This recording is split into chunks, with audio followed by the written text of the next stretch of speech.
Olá, hoje a gente vai fundo na história de uma gigante do setor elétrico, a ISE 4.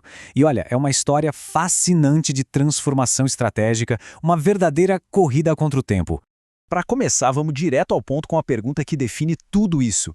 Pensem só, e se quase metade de tudo que uma empresa ganha simplesmente tivesse uma data para acabar?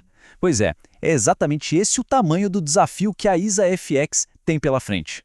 Esse problemão da receita com data para sumir nos leva então para o coração da questão, que dá para resumir em uma palavra: contagem regressiva.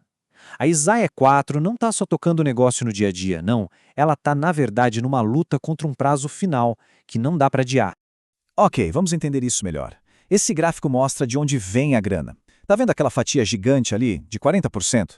Isso tudo vem de um pagamento do governo, um negócio chamado RBSE. É uma parte, assim, gigantesca do faturamento total da empresa. E aqui está o tic-tac do relógio que falei. Chegou 2028, essa fonte enorme de dinheiro simplesmente acaba. Some do mapa. O grande desafio é como é que se substitui essa dinheirama toda antes do tempo acabar. Bom, então o que a empresa está fazendo sobre isso? Eles não estão parados vendo o tempo passar. Muito pelo contrário, eles estão fazendo uma aposta enorme, super ambiciosa. Vamos ver qual é o plano para resolver esse quebra-cabeça.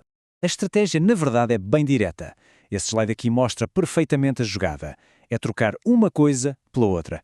Sair dessa receita antiga que vai sumir, a RBC, e colocar no lugar uma fonte de receita novinha em folha. E essa nova receita vai vir de projetos construídos do zero, os famosos projetos Greenfield.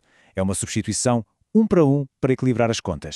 E olha, essa não é uma aposta pequena, viu? A gente está falando de um investimento de 3,2 bilhões de reais. Tudo isso para construir essa nova base de receita para o futuro da companhia. E qual é o objetivo desse investimento todo? É gerar R$ 1 bilhão em nova receita todo o ano, de forma recorrente. É esse o número mágico que precisa entrar no lugar da antiga RBSE para garantir que a empresa continue saudável lá na frente. E sabe o que é bem interessante aqui? A gestão da empresa tem um histórico muito bom nisso. Os projetos não estão só no papel. Eles estão sendo executados com eficiência, muitas vezes até antes do prazo e com os custos bem controladinhos. Isso, claro, é um baita sinal positivo. Certo. Com essa grana toda sendo investida, a pergunta que não quer calar para quem investe é: tá, e os dividendos? Como é que fica o pagamento para os acionistas no meio dessa transição toda? A empresa mantém um compromisso forte, viu? A política é clara: distribuir no mínimo 75% do lucro líquido. Para ter uma ideia, nos últimos 12 meses, o rendimento com dividendos passou de 10%. E a projeção para 2025 continua bem atrativa, ali na casa dos 7%. Ou seja, remunerar o acionista continua sendo uma prioridade. Mas, como diz o ditado, não existe almoço grátis.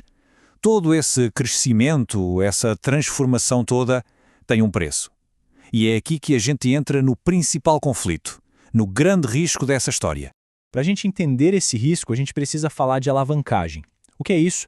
De um jeito bem simples, é o quanto de dívida uma empresa pega emprestado para financiar suas operações e, nesse caso aqui, seus novos projetos gigantes. E o número, gente, é bem relevante. A dívida líquida total bateu os 12,9 bilhões de reais. Essa é a grana que a empresa pegou emprestada para construir o seu futuro. E aqui está o ponto mais crítico. A relação entre a dívida da empresa e o que ela gera de caixa, o indicador conhecido como dívida sobre EBITDA, chegou em 3,44 vezes. Isso é mais alto que o limite de 3 vezes que estava combinado no contrato com os credores. Na prática, isso quer dizer que uma regra do contrato foi quebrada. E isso é sério. Só que, apesar da situação ser delicada, o sentimento geral do mercado é de que os credores devem dar uma licença especial, um tal de waiver. Isso permitiria que a empresa operasse acima desse limite por um tempo, até que os novos projetos comecem a gerar caixa de verdade. Então, a gente chega na hora do verdito. Com tudo isso na mesa, a corrida contra o tempo, a aposta gigante e essa dívida alta, a gente está diante de um risco para fugir ou de uma oportunidade de ouro. Os números de valuation, ou seja, os indicadores que medem se a ação está cara ou barata, dão uma boa pista. A relação preço/lucro está em 5,6 e o preço/valor patrimonial por ação está em 0,78. Essas métricas, em geral, sugerem que a ação pode estar sendo negociada com um bom desconto. Para traduzir isso em miúdos, aquele indicador P/VPA de 0,78 quer dizer basicamente que se pode pagar só 78 centavos por cada R$1 que a empresa tem em ativos. É como comprar algo que vale R$1 por um preço bem menor. E dá para visualizar esse potencial de valorização aqui. Se a gente comparar o preço atual da ação com o preço-alvo que os analistas de mercado estão projetando, a gente vê que existe uma distância considerável, um potencial de alta caso a empresa consiga entregar o que está prometendo.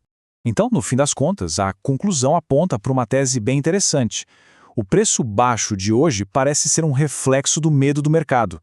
O receio com o fim da RBSE e com o aumento da dívida pode estar criando uma janela de oportunidade para quem acredita que o plano da empresa vai dar certo. E a gente termina com essa reflexão. Ao pegar essa dívida enorme para financiar o crescimento, a ISAE4 está comprando a sua próxima década de lucros ou está vendendo a sua segurança financeira? A resposta para essa pergunta é o que vai definir o sucesso dessa transformação tão ousada. O verdadeiro teste vai ser a execução nos próximos anos. A aposta, como se diz, está na mesa.